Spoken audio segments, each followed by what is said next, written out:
Hello everybody, welcome back to another video. Today I want to talk about making atmospheres. Now this is a little bit of a last minute video because I was originally planning to cover the new features in Ableton Live 11.1.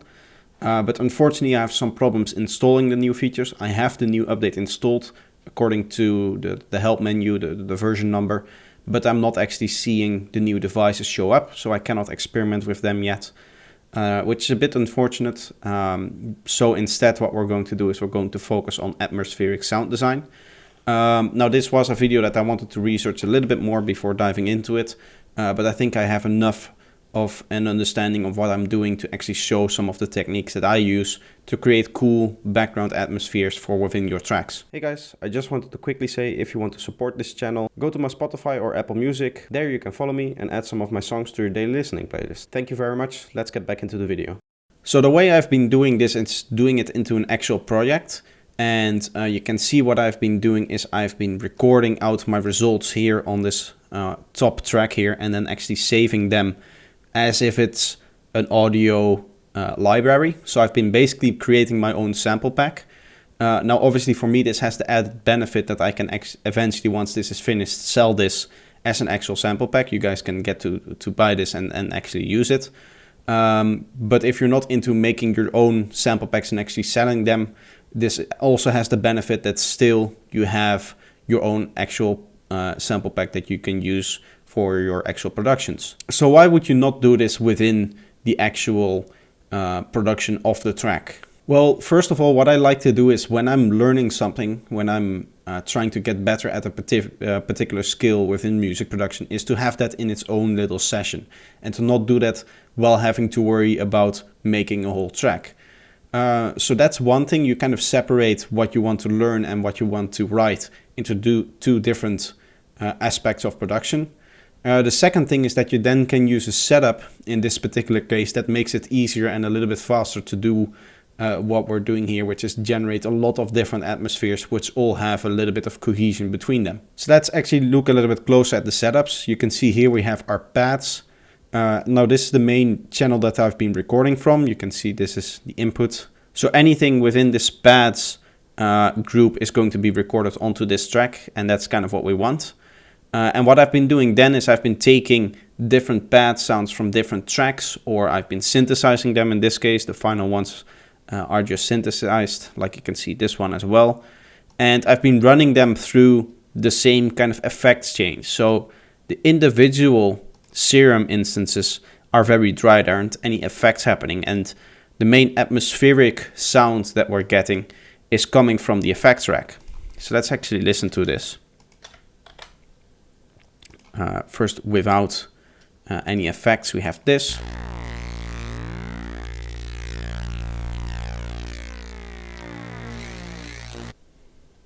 So that's a very dry, very basic kind of sound here. But if we play with it with all of the effects on,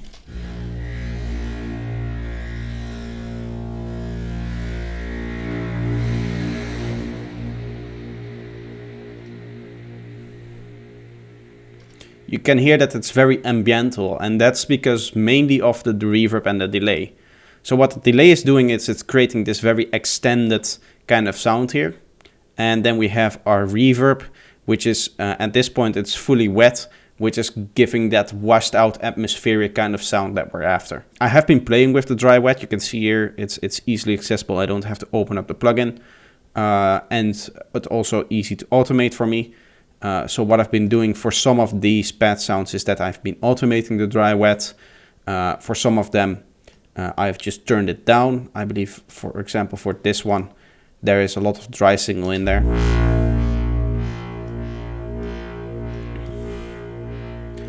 Whereas for others like this one, this is just fully wet.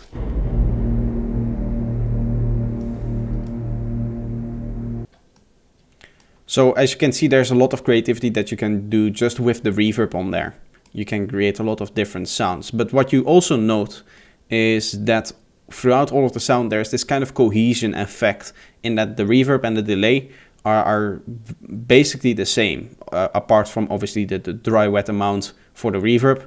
The rest is all kind of sounding cohesive because we're using the same timings, because we're using the same overall kind of effects on both the delay and the reverb throughout all of the synthesis process. There's been very few times where I might have changed the echo timing here, but I've been using the same plex mode here, the same amount of delay time, the same amount of mix. All that kind of stuff has always been kind of the same throughout the whole synthesis process.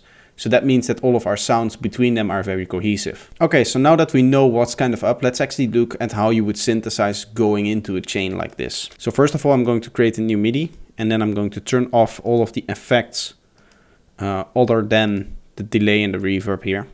One final thing that you might want to try is using different reverbs. So here is the sound using different reverb.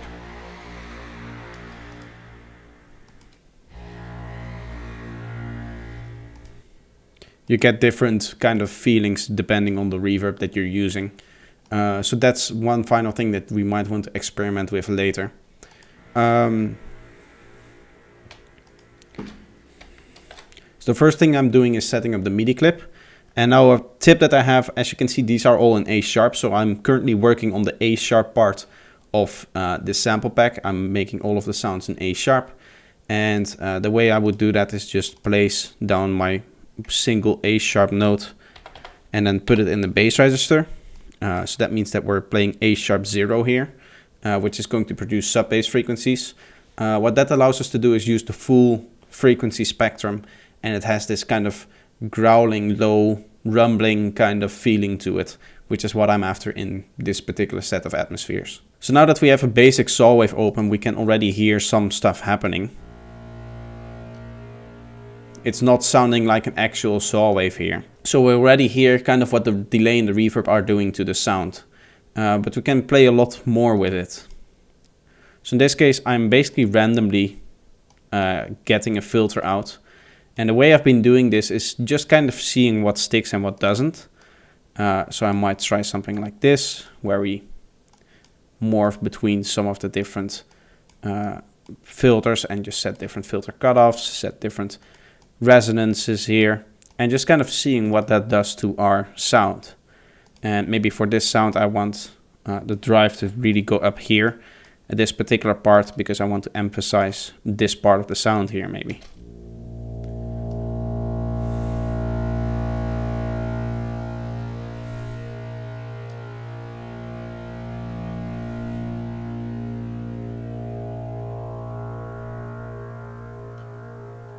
So that's already getting to the point where I wanted to go.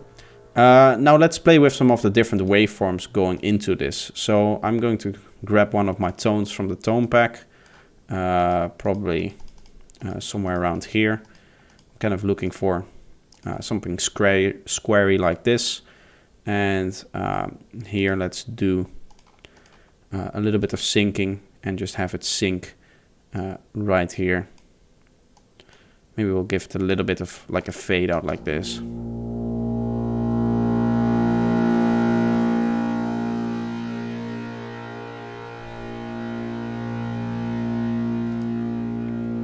Could even do the same for this here. And then have that sync going into there.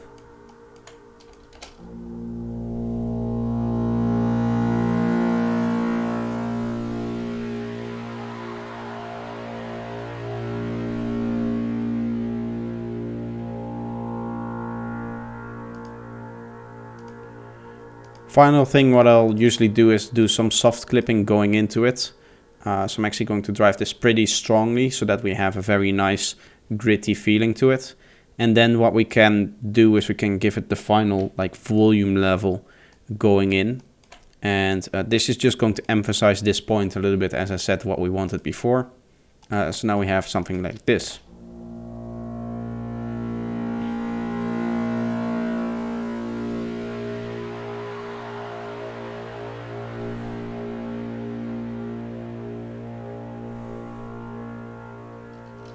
So now you might have seen that I've been experimenting with different effects here. You can see EQ, saturators, other EQs here.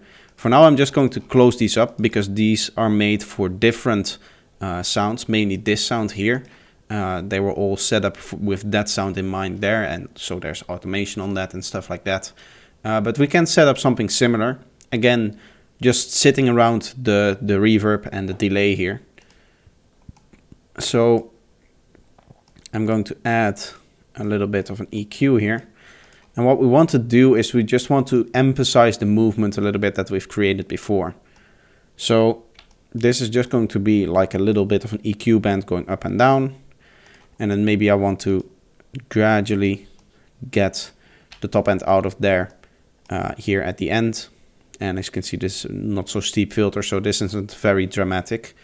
And then what I want to do is, again, drive it through a little bit of saturation.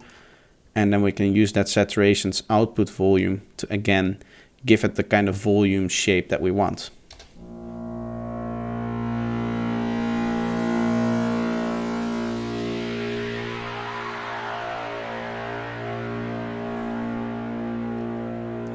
If we're not completely satisfied with how it sounds, we could maybe try to set the B warp to this point as well.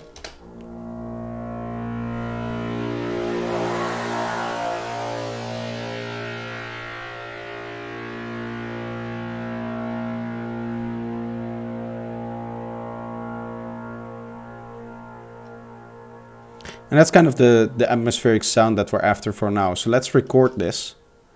And then I'll show you how you actually turn it into a sample pack.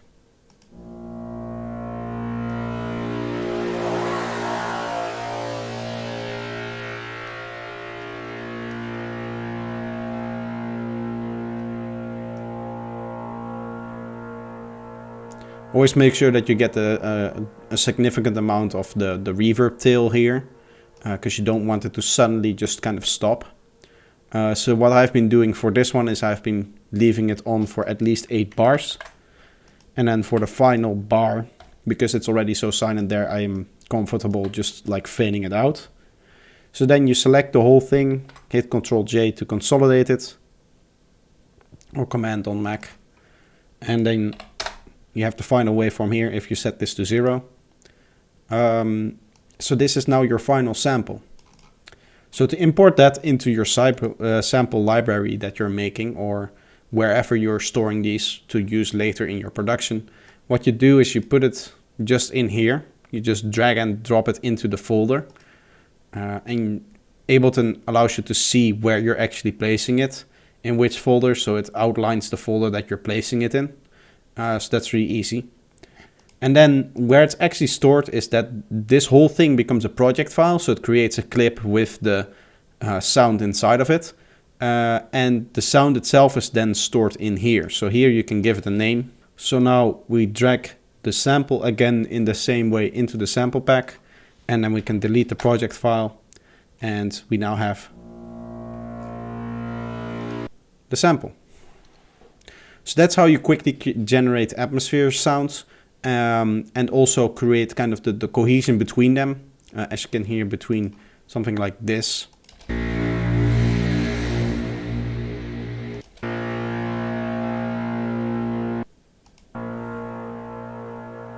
It's all very, very cohesive, and you can use these to write out a track.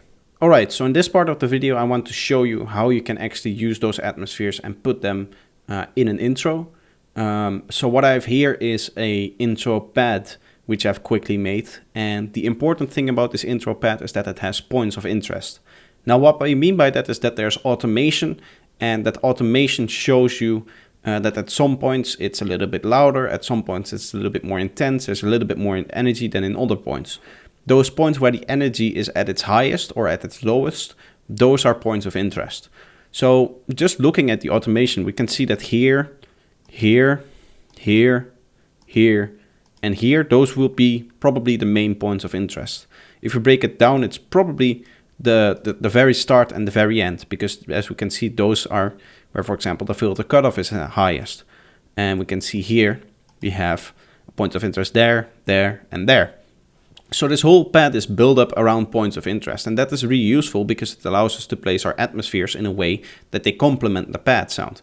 That when the pad is, for example, rising in energy, that also our atmosphere sound is rising in energy. So here I'm just going to drag in one of the atmospheres that we have. And in this case, looking at it, it's pretty obvious where this should go.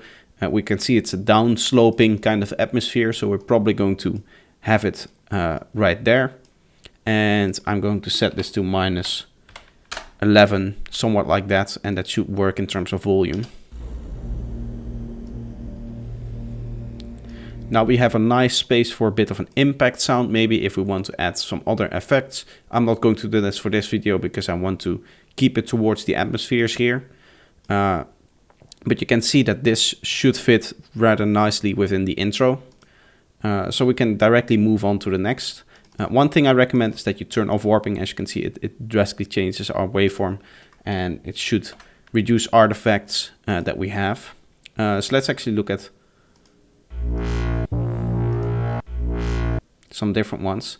Now here we have this filter cutoff opening and closing. I would like to have that coincide with this point of interest there. So we need to just find it, again turning off warping.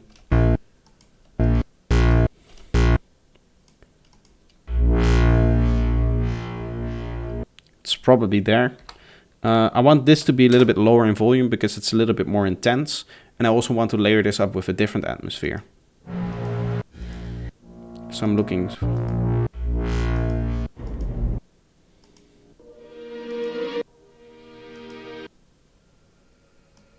You could maybe layer it up with somewhat like this.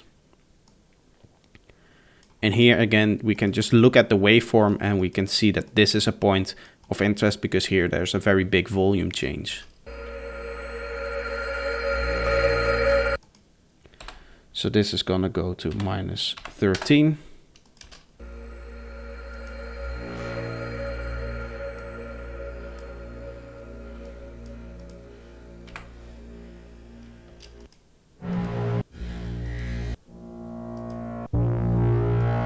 Now let's bring in this one here.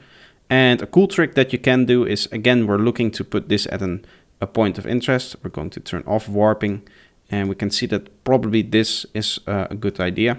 Here for this one, I know that this is made in 145 BPM. So right now this would be exactly where I need it to be.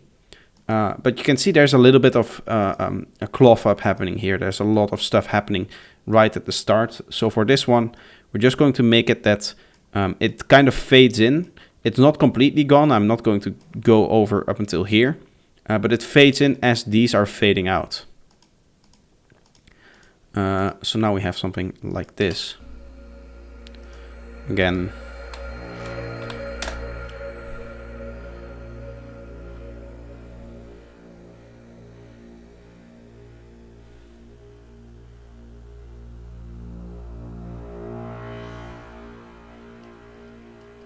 And right here we have another point of interest. Let's put something there to complement that. We'll use this and then set this to 145 again. I'm actually looking for something that bridges the whole gap at this point. So we need a different atmosphere for that. I think number 14 is what I want. 145, if I put that there. Yeah. So again, I'm going to set this to, let's say, minus 16, see what that does. And I'll give it a little fade in just so that it happens right after this, like.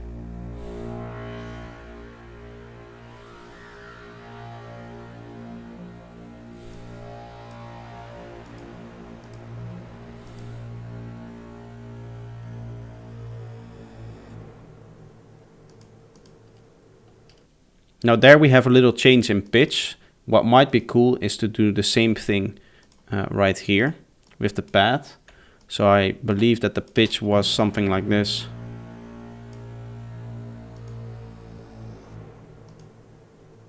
So again, we're trying to create that cohesion between the atmospheres that we're putting in there and whatever elements is already in there.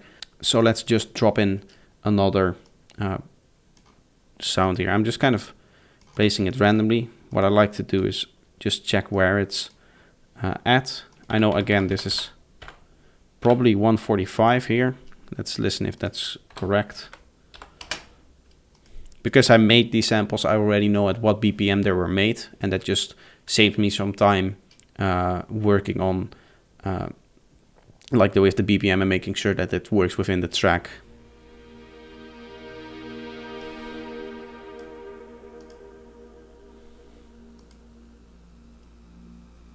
Okay, so what I probably want is have this right here, and then I'll have a complementary one to that, which is this atmosphere 9, and have that in there as well. So this plays up until here, I think. So we can set this to minus 15.2, maybe 2 dB higher, so it's a little bit louder than the other one.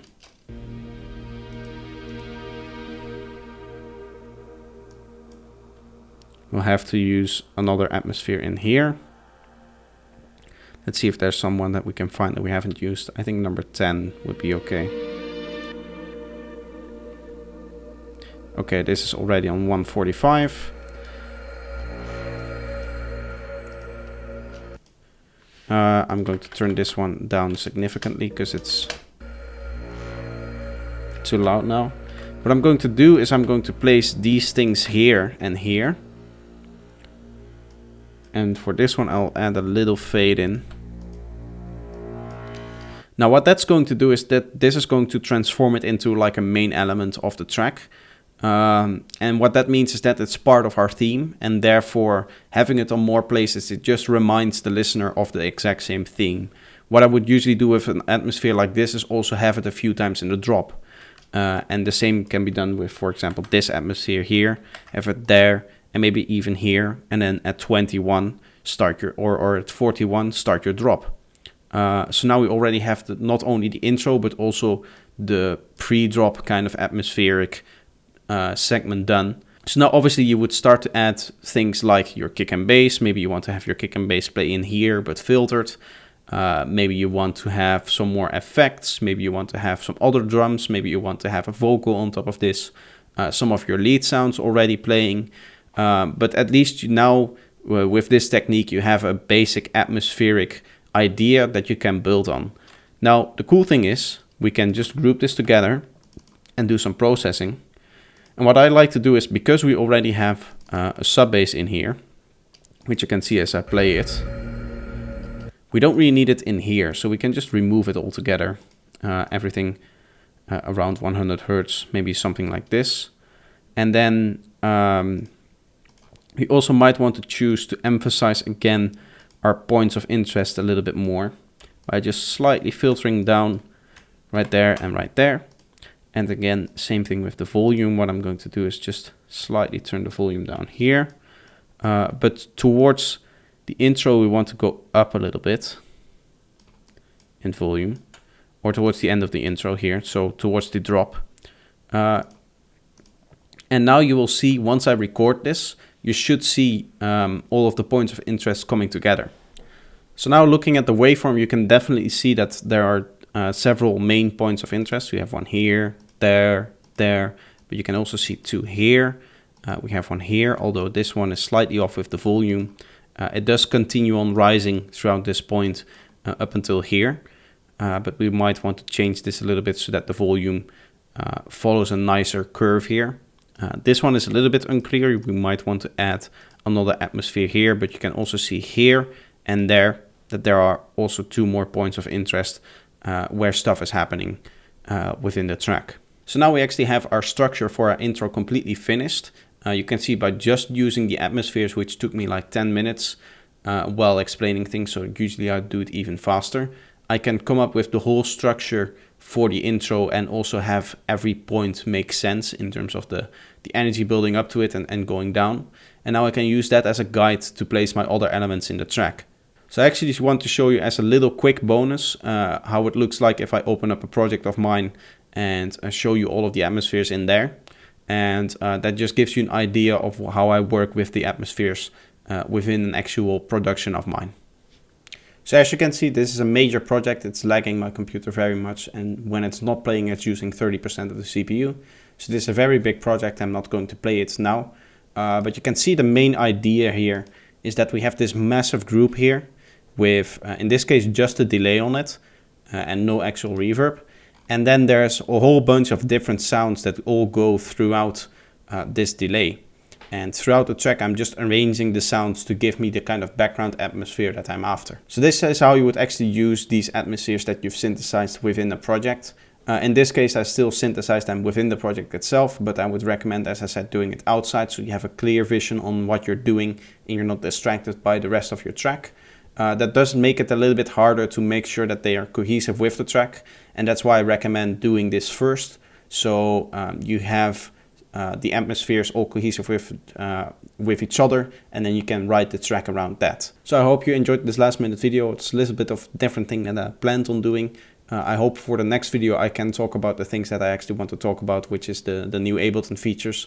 I'm very excited about playing with those and would love to see what we can actually do with these new features. But for now, this is going to be it, and I hope you enjoyed the video, and if you did so, leave a like. If you're new here, make sure to subscribe because that helps the channel a lot, and I hope to see you next time. Bye bye.